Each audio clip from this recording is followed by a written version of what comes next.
But yeah, thanks again for joining us. Session we got right now is teaching the community to use their phones and laptops to make radio.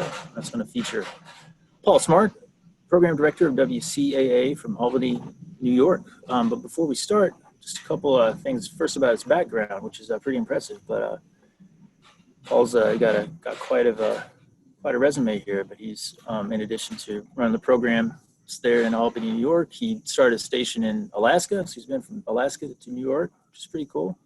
But he spent some time in New York doing theater and film and poetry events, and then moved up to the Woodstock area and had a career in newspapers, community newspapers. And then, now he's working with local libraries. He's running his station 24/7 up there in Albany. So we're glad to have him. And I'm kind of bringing into the present. Obviously, us here at Art FM are big into the remote broadcast, right? I mean, we had to kind of do that to we got kicked out of our station, due to COVID and everything. So we've kind of had to survive and band together and do our own things in our own home. So yesterday I was in my basement, and today I'm on my back porch. So I'm pretty excited to be doing that, and connections holding up and everything. So if you hear some birds and squirrels, maybe a lawnmower, that might change things. But we'll keep things rolling as best we can. My kids are in the alley. My dad and I were putting up a new basketball court in our alley, or a hoop, which I'm very excited about. So anyways, I'm going to hand it over to Paul to talk about how you can improve your remote broadcasting. So take it away, Paul. Okay. Also, just a shout out. I saw there's somebody from Girdwood, Alaska there. And I was working before it went on the air, getting KCAW and Sitka up and running. And it was, that was done right, where you spend about 2 to 3 years building up support in the community and then going on air. I'm just going to start just with I've always looked at radio as kind of 3 things. It's an art form, it's a service, but it's also a process. And especially with community radio, it's as much about teaching skills and enabling people to feel empowered to make their own news, that the news is something that we all own, and not just the news, but entertainment, all of it. It's truly grassroots. I remember going to a conference 10 years ago in Washington. It was just down the street from the NPR offices, and there was, I can't remember the exact name of it, but all the discussion was about citizen journalism at that point. They were also talking about doing crowdsourcing and using the web, and there was a lot of high-tech talk, and nobody seemed to know how to exactly implement it. This also occurred at WGXC in Hudson and Catskill when I was there, where at first we did one of those Prometheus barn raisings. I got a lot of people tied into the idea of going out to their meetings. We had Zoom recorders we passed on to people, but the quality wasn't very good anywhere. And we realized later that we were trying to work with the basic idea of a studio and remote access to that studio, and trying to be as live as possible. Just to kind of take a step back, a couple years ago, I got grants and started a program in our libraries called Citizen Journalism 101, where I was working with producers from our station and also from the Sanctuary for Independent Media in Troy, which has been doing a daily news magazine show called Hudson Mohawk Magazine, where they work with a lot of volunteers around the area. Very quickly, it turned into sort of a roundtable discussion of how we could all better our skills and we started focusing in our hour-long, 2-hour-long classes in the library on going over just how best to work with Audacity, which was something that pretty much everybody could download, although there's a problem where most libraries and schools these days are working solely with Chromebooks, and Chromebooks aren't good at allowing in open source software. I found a workaround to be able to get Audacity onto a Chromebook, which I'll share with anybody who wants. But if you Google it, you can find a way to work your way around. But I was also found early on that working with Zoom recorders and the like was expensive, and it was most of our phones. Most people have either an iPhone or a good Android, and the recording technologies have really gotten to a point where, combined with working with Audacity, you can make radio-ready broadcasts. This was all stuff that was going on kind of in the background. I had a number of people who came to the classes who started working on shows, and then everything. I was on the board of directors for the organization that oversees the WCAA low power station, and it got to a point last fall when I realized there was a real problem, that the station had never set a schedule, so nobody knew. It was hard to fundraise. It was hard to find listeners. It was all grouped around whatever producers were creating things and the people who wanted to put them on air.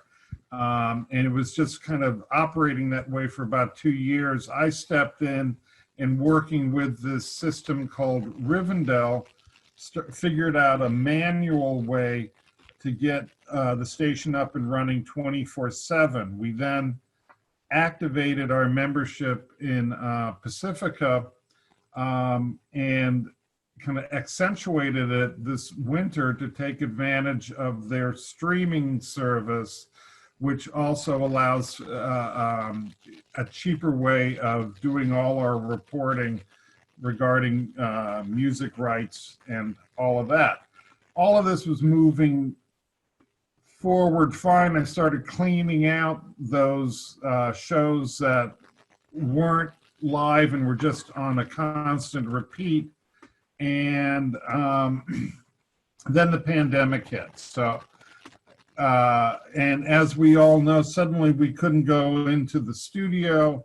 We couldn't do what we were used to. By that point, though, I had set myself up with a virtual tie-in to our computers so that I could do all our programming remotely, and realize that to keep running and not just be repeating ourselves, I had to get all our producers to get us shows from their home. So I immediately set up quick protocols written out that I sent around to all our producers on how to produce on Audacity, how to download finished shows. At first, people were sending through Dropbox, through various Google means, sending their shows in, and I got everyone to use our website as a basic Dropbox, so I had one place I could go to. I learned very quickly that the best way to teach people to utilize Audacity is just to get them to download it and start playing around with it. Just have fun with it. Just find your own way. There's no real rules. We all find our own way that's comfortable.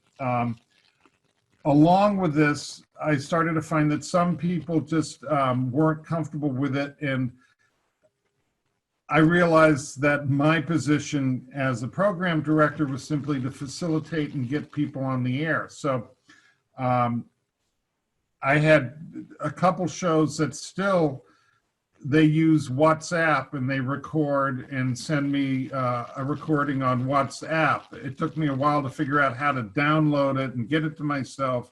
Then I open it in myself in Audacity, make sure that the levels are fine, change it from an MP3 into a WAV file, and put it on air.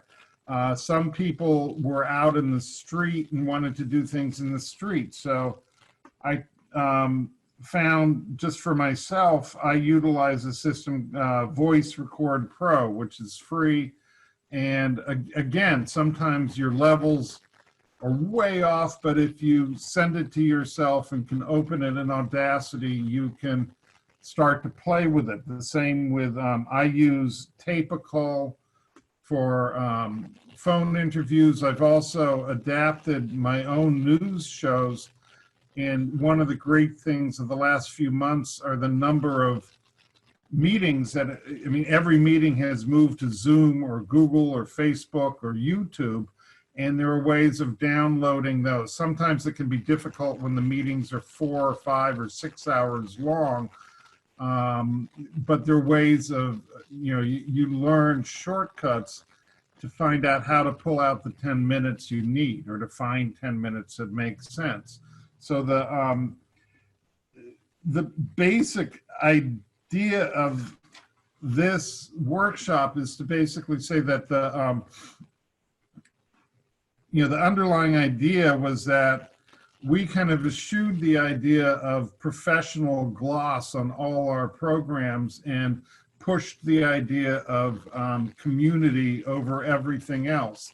And I leave in the phones ringing, occasionally another voice comes in, or you hear a kid in the background, or a dog starts barking.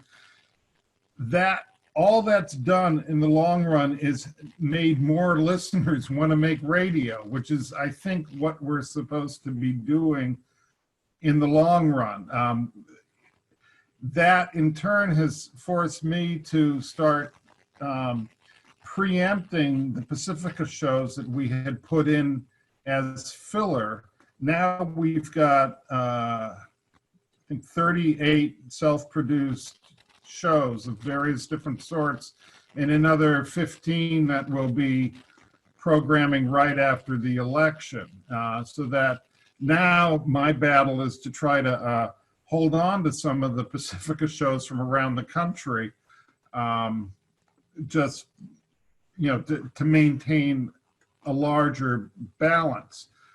The other thing with all of this is that as everybody's been submitting in all these different formats, and we've been finding ways of getting it on air, the key thing that I've worked at is not making them sound more professional, but I'm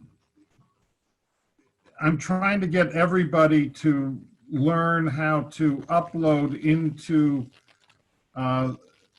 the Pacifica audio port function, so that then all their shows suddenly become available to all the stations in that network. And each producer, instead of just being a WCAA producer, and they used to call themselves just radio volunteers, they're all seen as active Pacifica producers now across the board, which has empowered them. It pulled away all the infighting and kind of radio station versus board battles that tend to happen at these stations. And it also, by just going up into audio port, it's allowed me to work with a shout out to the great David Clan, who's just recently moved to Minneapolis, and he worked out a new system that's called Rivendell Fetch, so that we could automate everything that our producers create and go up into audio port, and then it comes down into our system, which frees up me and the other programmers that I'm teaching to work virtually.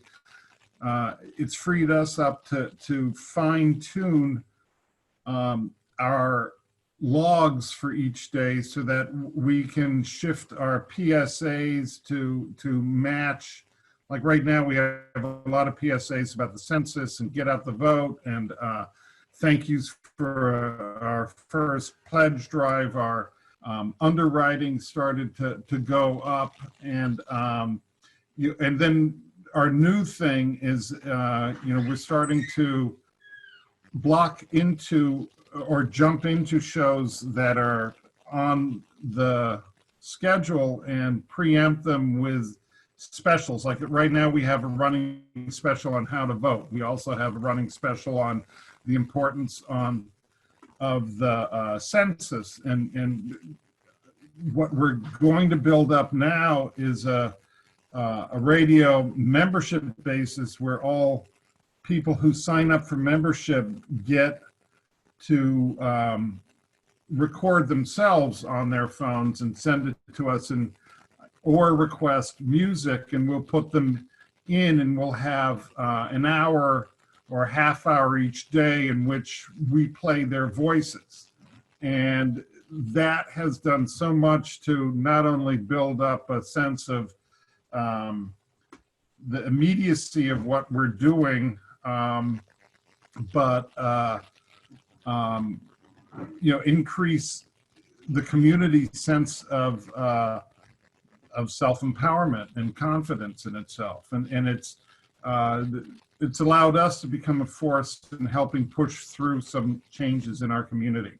So that's a very fast kind of overrun of what we've been doing, and I'm open to any questions on how to activate any of this or work with things. Hello, Otis. Any questions? All right. Yeah, I think, Paul, that's a lot of great stuff. And, you just hear just the main points, just the community activism and how you guys have kind of come together. And you said, that's the main mission, is just to keep them, pushing forward, regardless of the quality sometimes. And I certainly appreciate that, because I'm definitely on the lower end of our DJs when it comes to tech stuff. And again, here I am, just a computer. I got no mics. I got no fancy EQs or anything going on. And, and you can get a signal out there in the FM world and all over the world. So that's great stuff. And we do have a couple of questions over here in the chat. And first, you mentioned, the Pacifica, kind of get into that network, and there's some info over there from Ursula as far as the audio port, kind of getting into that. So you can reach out to her. Her email's over there in the chat.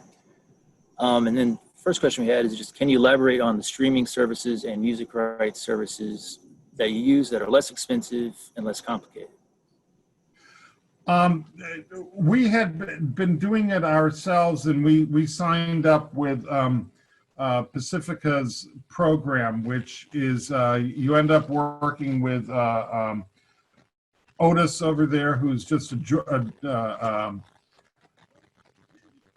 you got to be tied into his great sense of humor, and then everything falls together. They provide not only streaming, but archiving services and a means of reporting to Sound Exchange and other places like that. And it's best, it takes a lot of the onus off of having to organize all that stuff on a station-by-station basis. So I strongly recommend working with them on that, or with a system of some sort. The nice thing of working with that Pacifica system is that it's affordable, and they now have a function that helps with fundraising, and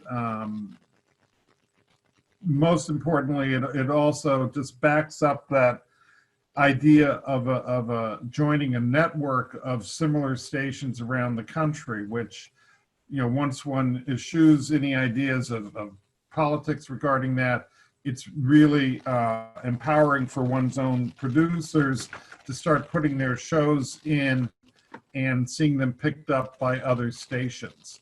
And it also, like in our case, some of the shows nationally that are picking us up are mentioning Albany in a new light, which we're able to play with our Chamber of Commerce and tourism department, saying, look, we're working to change the attitude. And, you know, it all kind of lumps in with what kind of drove us in this area to begin with, which is that instead of playing with the idea of professionalism, which seems to have ruled us for generations now, it's this idea that friction is good, that challenges allow us to really achieve something fresh and new that matches the times. I mean, everybody, I mean, you know, my kid's going to school on Zoom, and so he's learned how to be a broadcaster. You know, there's no need to have graphics playing in the background. So. All right, thanks again. Paul Smart from WCAA in Albany, New York. I didn't mention my name. Actually, I don't think I introduced myself, but I'm Elijah Humble. I have a show here on WXOX Art FM 97.1 FM called Humble Offerings, Thursdays at 9 o'clock. So stop on by sometime. But Paul, I wanted to ask you again, because in your illustrious resume here, you mentioned that Albany, you guys had hosted this very event a couple years ago. Is that right? Yeah, yeah. In fact, we weren't on the air at that point. We were getting on the air, and it almost broke the organization, but that's a whole nother story. But you know, like, that can be a talk for next year then. How about that? Yeah, yeah. In fact, that was part of a discussion last year in Rochester. So, well, a lot of these stations, you know, there's a lot of drama behind the scenes, and it's a struggle to get on the air, right? You know, when you talk about, we touched on, you know, just getting and maintaining a license. I mean, that could be that could be a talk in itself. I mean, have you had struggles with that, or have you've been able to kind of keep that under control? Yeah. Yeah, well, one of the things is that once all the producers are working not only for the small turf that they have, but working for something bigger, that changes a lot of the battles that we all face, you know, within community radio, you know, and that tends to focus us in a different fashion. I mean, now the only battle we have is, you know, do we want to run Howie Hawkins? You know, how many hours a day do we want him to be on air? So. All right. Well, yeah, we're doing good on time here. So does any other folks have any questions or anything to ask Paul here? And I know there's a session yesterday of, you know, different tools of broadcasting and all that. And he touched on some of those. I don't know if any folks had some other ones to share that maybe didn't get covered yesterday, or that you'd like to point out again. I was not able to be on that one, so I'm sure there was a lot of good feedback there. Otherwise, there's some good stuff in the chat over there as far as something about the PSAs. There's like a database we're working on that can be shared apparently, so that's cool. Yeah, we've been doing our PSAs. I've been getting everybody to record their PSAs on their phone, and just it's easy just to send it over. And then you know, PSA, how to convert cell phone recordings to use in Audacity. Let me shift to that for right now. If you either on WhatsApp, if somebody sends you something on WhatsApp, sometimes you have to hit the recording several times, get it playing, turn it off, get it playing, and then eventually you can get to a point where you can forward it to yourself. You can either forward it directly or I like to forward it through Voice Record Pro. And then you can send it as not as a direct attachment, but as you know, it goes through their system and you download it. It's almost like a Dropbox thing. I have my Audacity set up so that it triggers as soon as I open up a voice recording of any sort, so that instead of downloading to the computer and then opening it, it automatically opens on Audacity, and then I can start to work with it. The same works well with Tape-A-Call, and if you're using Voice Record Pro directly. And at first I thought you had to record in MP3, MP4. It doesn't matter. I've found that if you open it into Audacity, you can mess around with the quality of it and get it into a workable system very quickly. I usually take about 5 minutes to edit something and pop it on the air. It's not by choice, but just by necessity. Zoom and similar methods have worked out well for doing group conversations and pulling segments. And again, you're working usually with an MP4 basis, but if you open it in Zoom, you'll just pull the audio from it. And the only thing I find is that the Facebook technology can sometimes be a little bit warbly, but it seems to have risen to the occasion over the last few months as well. Sometimes you have to go through different download systems that they're constantly shifting. And I'm not going to recommend one over another. I have a specific one I use for things in YouTube, and a specific one for Zoom. You can usually just download directly. Facebook is the most difficult of them. But all of those systems, you usually need to put some sort of interstitial narration at different points to identify speakers and things like that. But all of them are a great way of doing kind of group conversations at this point.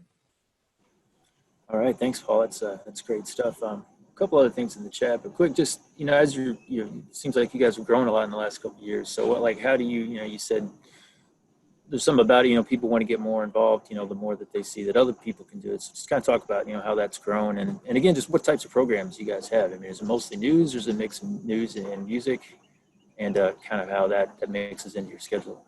It's I created a morning news show myself because I couldn't find anybody who would come up for it. It's become, as it's morphed, it's become, I like to run music by whoever's having a birthday that day, which turns out to be a way of creating something truly eclectic. And as that's taken up half of my half-hour news broadcast in the morning, it's opened up, it suddenly has made it more accessible, and other people are wanting to do it. So I've got other people moving in that direction. Of course, the majority of things were people wanting to get on air to do music shows, but I've been pushing most of the music shows to also start doing commentary and talking about things as well. And I asked them to play music as a way of filling in what they can't articulate, and it's driven up the kind of personality of all the shows in that area. And then we run a lot of, especially since COVID hit, we'll run snippets from full meetings. We have, I'd say it's still about 2/3 music, 1/3 talk and commentary, and the talk part is still bolstered by a few Pacifica stalwarts that provide a daily news basis on an alternative basis. And I went kind of carefully through what was available to avoid things that were playing elsewhere in our larger market. So we don't do Democracy Now!, but we'll do Sojourner Truth. We'll do, we'll repeat on Glenn Ford's Black Agenda, but I'm, you know, some other things we're are vulnerable now as we have more shows coming in. And a lot of the hardest thing, and I don't know if other people have found this, is finding, it seems more men want to be on the radio than women, or a lot, and so I've been pushing that, more women with commentary and using music and the like. The last thing on all of this is that we're just now finishing setting up a community advisory board, it's a large membership. It's like 21 people, and they involve elected officials, and you know, I've even got two, a 15-year-old and a 16-year-old on it, because I really want youth voices. In fact, that was how we started doing the news, was with kids under 12 from a local school, and getting their version of the news, and getting them to read news, and that just brought the tempo down on things and made things more serious at the same time.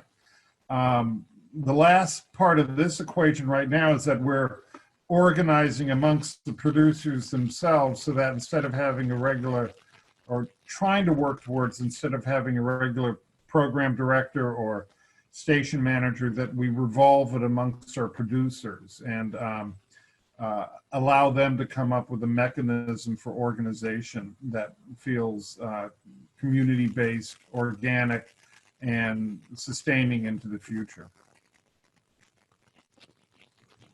All right, great. Thanks again, Paul. Paul Smart, Program Director from WCAA in Albany, New York. A couple other questions here in the chat, but any thoughts on clean feed in that program process? On what? Clean feed? Since I'm the Lotse guy, I have no idea what that is. So yeah, I don't know what that is. People use it for phone calls. Oh, we haven't been doing it yet.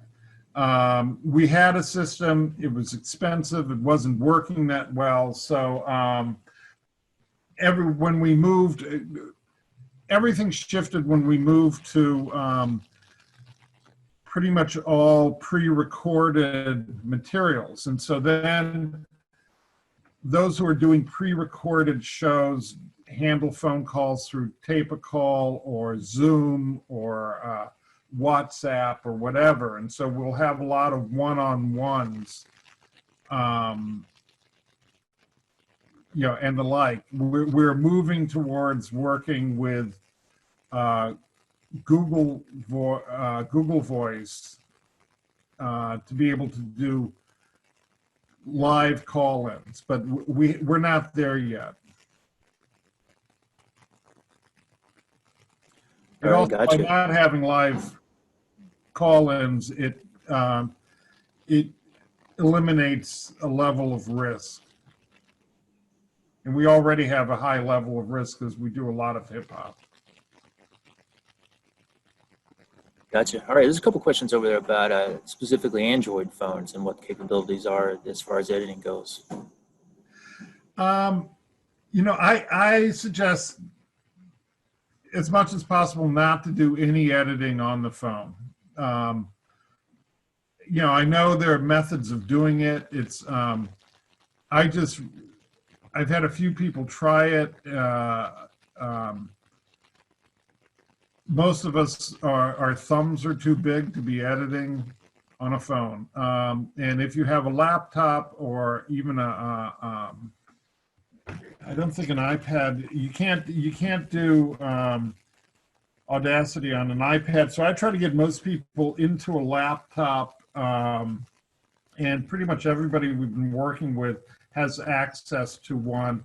And if they don't, they just send me the raw material and tell me how they're going to put it together, or they'll do like a show on Facebook, or they'll do a Spotify or another sort of podcast and send it to us, and we'll transfer that into a radio format. And In those cases, when it's coming from a podcast, which has its own formats, we'll kind of rip off the podcast stuff and we'll put our own or work with the producer to come up with a theme song or something at the beginning and the end to identify it.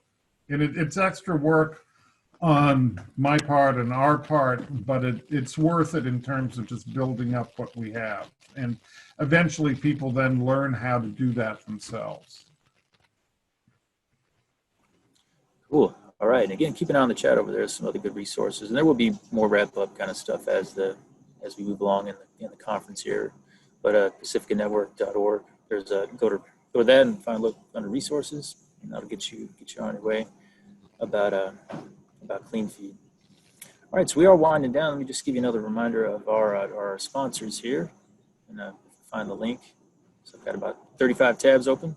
That's how it works when you do this sort of thing. But grassroots radio stations are more important than ever to global listenership in distress. We would like to thank our sponsors that recognize the importance of college and community radio. That's Pacifica Network, we just mentioned them, SCMS Broadcast Equipment Solutions, Spinatron, Broadcast Tool and Die, and Mad Pixel Art and Design.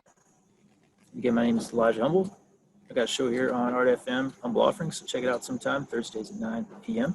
I believe our next session is at 12:30, and that's going to go over hyper. Please, Paul, go ahead. Just one last thing. My feed says Milo Smart. That's my son's name, unfortunately. If you want to reach me, feel free to text or email. The email is paulsmart@aol.com.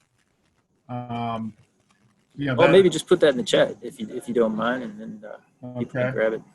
Yeah, and I'll put my number in there as well. Cool. Paul, thanks again. I mean, so many great ideas. I mean, just get involved with the community in all sorts of levels, and so much great experience that you've been able to share with us today. So we really appreciate it. And we do have a couple more minutes if there's any other questions. But again, it's 12:30 is the next session, hyperlocal news reporting during emergencies, featuring Rachel Goodman from KSQD in Santa Cruz. So I just love everybody coming from all over the country. This is awesome. I'm gonna just put this in the chat just because I think you guys know the drill by now, but just go over there to the admissions link, and then that'll give you the info for the next Zoom call. And I believe that will just about do it. And I just lost, there it is, sorry. So if there's no other questions, I think we're gonna wrap it up. But thanks again for attending the virtual GRC here, coming to you from Louisville, Kentucky. So Paul Smart, thanks again for joining us today. Thanks, and it was fun being in this on your porch. Awesome. Wish we could have you all over, especially later when I get the hoop back up. I'm gonna go shoot some buckets. Ooh, okay. Yeah, and then thanks to the fellow that mentioned Van Halen. Yeah, sorry. I know you guys, a lot of rock and roll fans out there. It's been a tough week, but definitely a tough one for me. When I think about what why I'm a music fan and why I'm here now. I mean, he was a big reason for that. So he was a real life superhero, and will definitely be missed. But he will be in heavy rotation on my program for the next few weeks. But anyways, thanks again for tuning in, folks, and head on over to the next session.